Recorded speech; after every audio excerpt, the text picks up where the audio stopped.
तुम क्या मेरे फ्रेम में खड़े हो आगे? अबे रुक तो जा।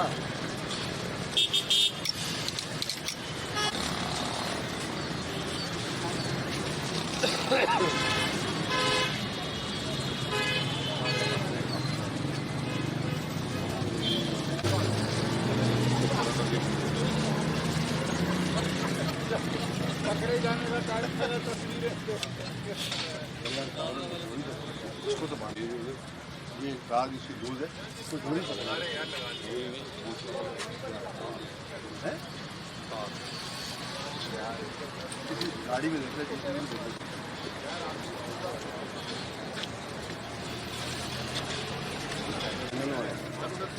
अबे वो हाँ बाइक इधर कौन पकड़ेगा यार, ट्रॉली तो करनी पड़ेगी।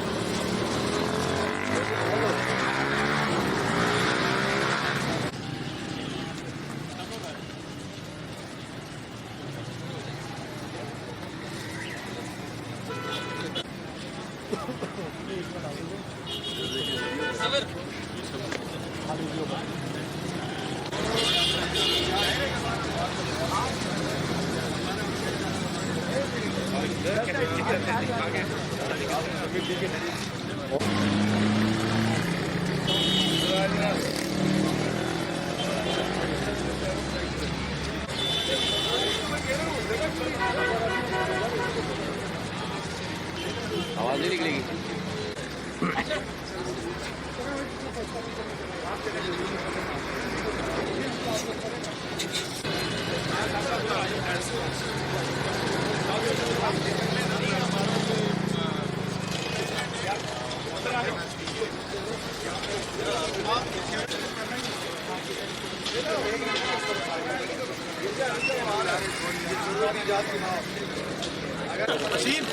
कौन गुड़ी पता नहीं कौन है ये, वही पेमेंट आ गया लोग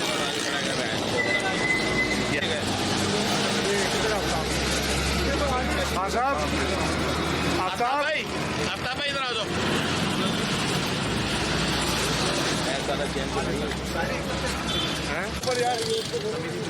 वो दे रहे उसका बाबर का माल सब रख रहा शॉर्ट बना रहे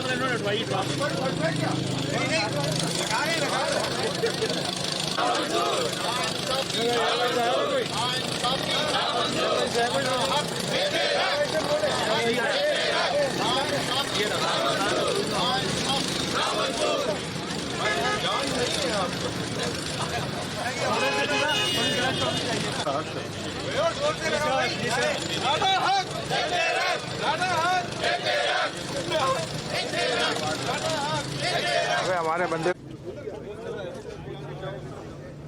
आवाज़ आपको बिल्कुल आ रही है? आवाज़ आ रही है माइक पे?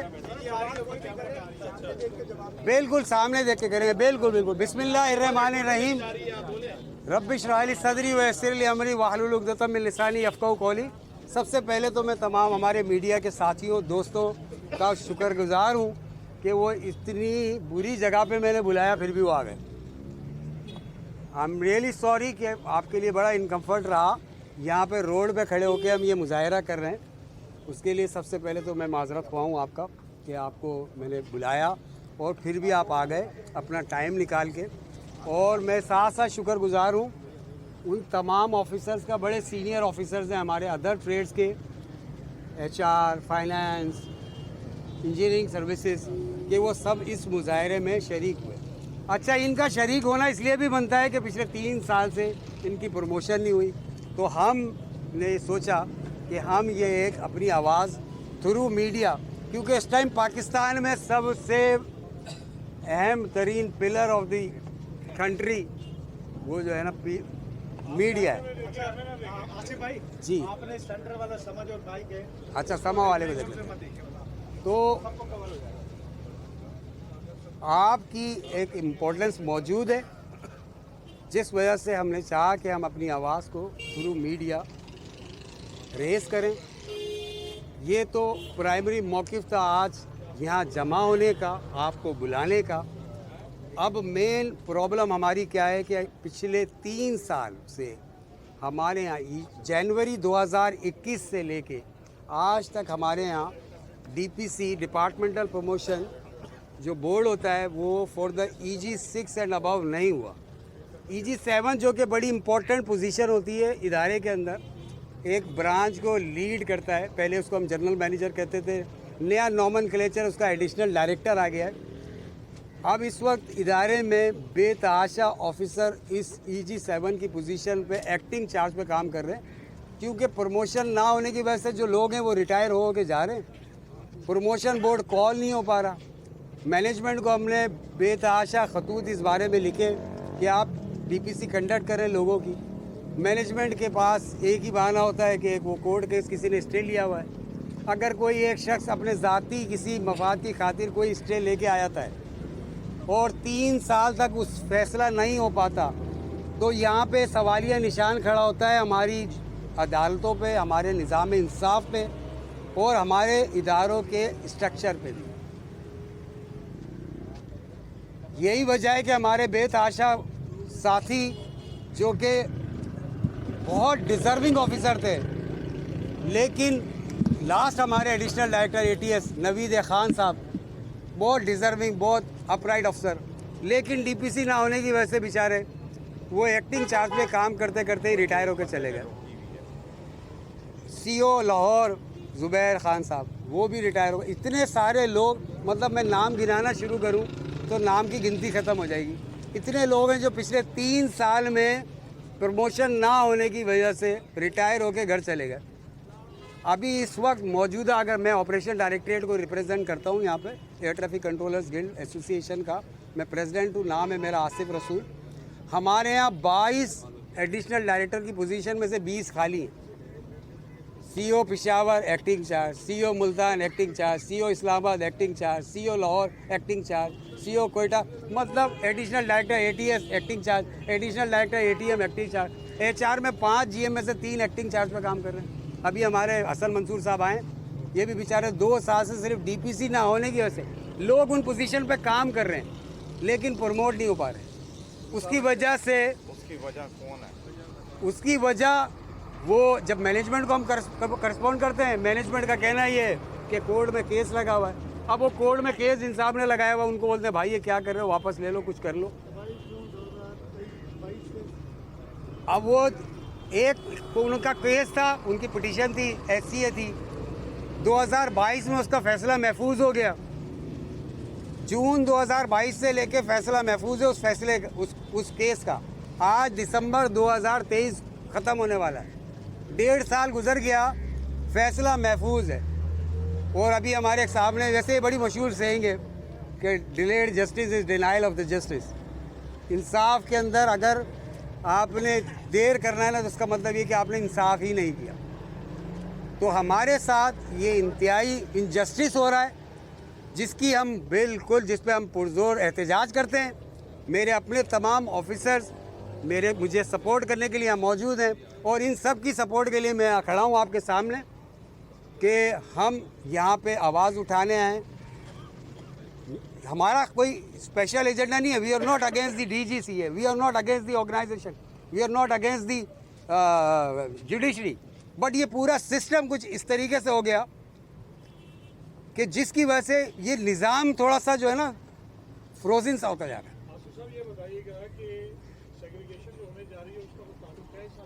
बिल्कुल सेग्रीगेशन का इससे कोई ताल्लुक नहीं है। सेग्रीगेशन का इससे कोई ताल्लुक नहीं है। सेग्रीगेशन एक अलग प्रोसेस है। आज इदारा कंबाइन है Pakistan civil aviation authority, PCA is a one organisation at the moment. The director general, हाँ, जिस दिन ये इम्प्लीमेंट होगा, जो एक्ट ऑफ पार्लियामेंट इशू हुआ, इसमें कोई बाइंडिंग नहीं है। लास्ट डे तक द DGCA जो आज मौजूद है, वो लास्ट डे तक लोगों को हायर कर रहा है, लोगों को ट्रांसफ़र कर रहा है, लोगों को प्रमोट भी कर सकता है। उसमें there is no restriction for the DGCA in that act of parliaments जो आया, जो नोटिफिकेशन आया कि you can not promote it.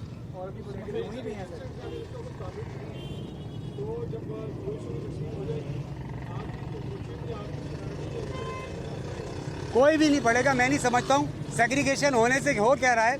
PCA इस टाइम एक ऐसा इदारा जिसमें अराउंड 13,000 ऑफिसर एंड स्टाफ मौजूद हैं। इसमें से एक रेगुलेटर का छोटा सा पार्ट निकल जाएगा और बाकी पूरा इदारा पाकिस्तान एयरपोर्ट अथॉरिटी रहेगा। जो छोटा सा इदारा निकलेगा ना, 13,500 में से वो 450 लोग होंगे जो कि रेगुलेटर में चले जाएंगे। बाकी जो इदारा होगा उसका नाम हो जाएगा पाकिस्तान एयरपोर्ट अथॉरिटी। पूरी दुनिया में कॉन्सेप्ट चलता है कि regulator is a different entity and the service provider is a different entity. So it is not unusual here. जो हम करने जा रहे हैं कोई अनयूजुअल नहीं करने जा रहे। It's very common throughout the world. Even in India they have the same PCA is a regulator, civil aviation authority and PA is court में जब स्टे लगा हुआ है तो आपके DG साहब ने कोर्ट के इकरामात की खिलाफवर्जी करते हुए कैसे प्रमोशंस कर दिए? आप लोगों ने खुद इसको केस खराब नहीं किया? नहीं कोर्ट की हेयरिंग है, ये जो प्रेस कॉन्फ्रेंस है ये कोर्ट के खिलाफ है या किसके खिलाफ है? बिल्कुल मैंने कहा ना कि ये कोर्ट के खिलाफ नहीं है, लेकिन हम ये चाहते हैं कि ये बात पता चले। अगर वो कोर्ट का 2022 का SCA का अपील का डिसीजन जो कि रिजर्व है जून 2022 से, अगर वो आ गया होता तो आज ये DPC हो चुकी होती। और ये जो DPC DG साहब ने कंडक्ट की उन जरीन गुल दुरानी साहब के वो मौजूदा उन्होंने हलफनामा दिया कि वो इसके अगेंस्ट में कोर्ट में दोबारा नहीं जाएंगे, आप DPC कर लो। लेकिन उन्होंने क्या किया, जैसे यहाँ पे EG4 तक की अभी DPC हुई थी, बड़ी मुश्किल से मैनेजमेंट को हमने राज़ी किया था। 5 to 7 हम DPC करने जा रहे थे, अगले दिन उन्होंने जाके एक नई पटिशन फाइल कर दी, जिस पटिशन की कल हियरिंग है और उसमें हम एज ए पार्टी जा रहे हैं। तमाम ऑफिसर्स एज ए पार्टी जा रहे हैं, क्योंकि हमें ऐसा लगता है कि ऑर्गेनाइजेशन की जो काउंसिल है वो इस केस को इतना अच्छा तरीके से मैनेज नहीं कर पाई, जिसकी वजह से 3 साल हम रुल गए। अब ये वाली पटिशन अगले 3 साल ना रुल जाए तो हम उसमें एज ए पार्टी जा रहे हैं इंशाल्लाह ताला, और हम इस केस को जल्द से जल्द ख़त्म करेंगे। और हमारा मैनेजमेंट से आज भी कहना है कि आप जल्द से जल्द इस DPC को कराएं, और अगर किसी भी किस्म की कोई कंटेम्प्ट का मामला होता है, वैसे तो हमारी कोशिश है कि हम कोर्ट से इसकी रिस्ट्रेनिंग ऑर्डर को ख़त्म कराएं। और मैं चाहूँगा कि आप मीडिया के लोग हैं, आप हमारी आवाज़ को रेस करें। बहुत सारे लोग कह रहे हैं कि इसमें बहुत सारे सीनियर्स लोग हैं, उनको सुपरसीड किया गया है इस प्रमोशन में। ये भी बता दीजिए कि आपने 2 अहम पोस्टों पर जो लोग थे उनकी प्रमोशन ना हो सकी और वो घरों को चले गए, रिटायर्ड हो गए। ये मुद्दा कब से बना और इसकी वजह क्या, कुछ फर्द माइंड था या फैसला क्यों किया गया? दूसरी बात कि अब आपके जो मुतालबात है वो क्या है? अगर इसकी हेयरिंग होने वाली है, लेकिन जो आपके बेसिक जो मुतालबात है वो थोड़े से। अच्छा, मैं आपको थोड़ा सा इसका बैकग्राउंड दे दूं कि जनवरी 2021 में या जून 2021 में उन्होंने एक पिटीशन फाइल की एक साहब ने, क्योंकि उनकी प्रमोशन नहीं हुई थी जनवरी 2021 के DPC के अंदर। वो कोर्ट में चले गए, वो केस चलता रहा, केस डिसमिस हो गया। उन्होंने उसकी एक अपील फाइल कर दी, वो अपील चलती रही। अपील में जैसे ही वो गए तो उन्होंने कोर्ट ने उनको एक रिस्ट्रेनिंग ऑर्डर यानी स्टे ऑर्डर दे दिया। उस स्टे ऑर्डर की वजह से ऑनवर्ड DPC नहीं हो सकी। अब वो केस का फैसला जून 2022 में हो गया और रिजर्व कर लिया जज ने। अब जब रिजर्व हो गया फैसला, अब स्टे ऑर्डर अपनी जगह पे स्टैंड कर रहा है, और वो था EG5 to EG8, वो जो था ना स्टे। आसिफ साहब ये बताइएगा कि अगर आपके मुतालबात हल नहीं होते हैं, आपकी तरक्कियों के हवाले से जो मामला हो रहे हैं कि आप चल रहे मुद्दा, इसके ऊपर अगर कोई सुनवाई नहीं होती तो क्या अगला अमल आपका ये होगा कि आप हड़ताल करेंगे या कोई और प्रोटेस्ट करेंगे? उस बारे से बताइएगा। बेसिकली अभी तो हम कोशिश कर रहे हैं कि मामला क्योंकि कोर्ट में मौजूद हैं, तो इंस्टीट्यूट के हम किसी और किस्म के एहतजाज को अपनाएं। हमारा मौक़िफ़ यही है कि हम इसके ऊपर कानूनी जंग लड़ेंगे। अभी हम हाई कोर्ट की इस अपील में गए हैं, जो उन्होंने पटिशन फाइल किया, उसमें हम एज ए पार्टी जा रहे हैं। और अगर खुदा न खास्ता ये प्रोसेस प्रोलॉन्ग होता है ये प्रोसेस, तो we have the right, we can go for appeal to the Supreme Court. हम उस पर अपील में आते हैं। जी सर।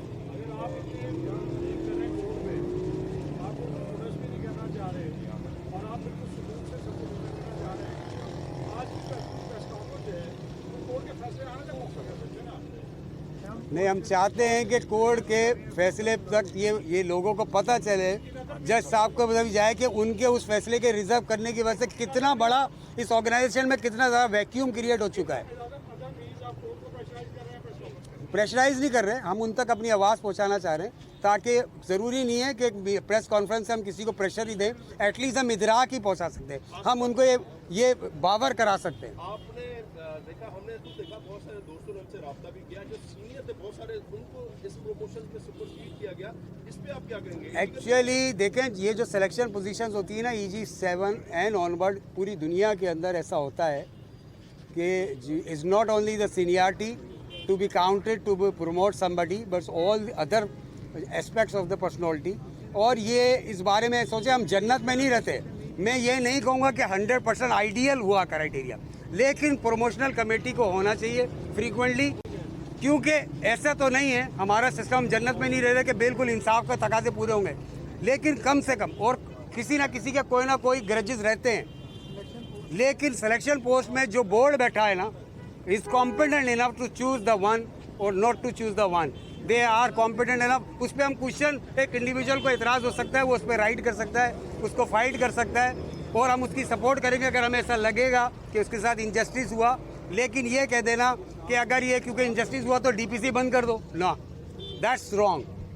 अब ये इंजस्टिस हुआ, मैं स्टे ऑर्डर लेके आऊँ, दैट्स रॉन्ग। नहीं, सुपरसीड करना, मैं देखिए, नाइंसाफ़ी एक हद तक किसी एक शख्स के रिस्पेक्ट में तो हो सकती है, लेकिन सिस्टम के लिए मैं उसके अगेंस्ट में नहीं हूँ। देखिए ना, जो बोर्ड बैठा हुआ है ना, जैसे कॉम्पिटेंट, अगर मैं आपको बोलूँ इनमें से 3 कैमरामैन चूज़ करने हैं, आपको 4 नहीं करने पड़ेंगे। हो सकता है वो 4 भी बेहतर हो, लेकिन 3 जो आपको ज़्यादा बेहतर लग रहे होंगे, आप उनको चूज़ करेंगे, तो वो ज्यादती तो नहीं हुई 4 के साथ। आप समझे ना criteria. There are many things, suitability, other past experiences of performance and management experiences etc. this everything counts। जब आपके पास लिमिटेड पोजीशंस हो और नंबर ऑफ पर्सन ज़्यादा हो, तो ऐसा होता है कि आपको चूज़ करना पड़ता है। And when ever you choose the person those not chosen, they do have the garages available, they do have the complaints, but the system must go on। what we believe, the system must go on। System चलता रहना चाहिए। जबकि regulation में बात ये कि मौजूद है कि DPC must call twice in a year, और हमारे पास 3 साल में एक बार भी नहीं। अभी बड़ी मुश्किलों से हमने डीपीसी करवा ली थी EG4 तक की।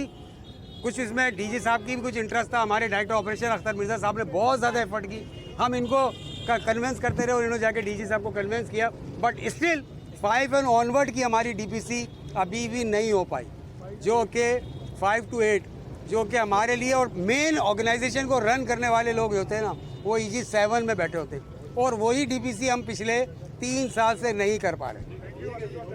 Sir thank you very much, thank you for coming, thanks a lot. Sir कुछ कहना चाहेंगे सर? बहुत शुक्रिया, thank you thank you for everyone for joining me, thanks a lot.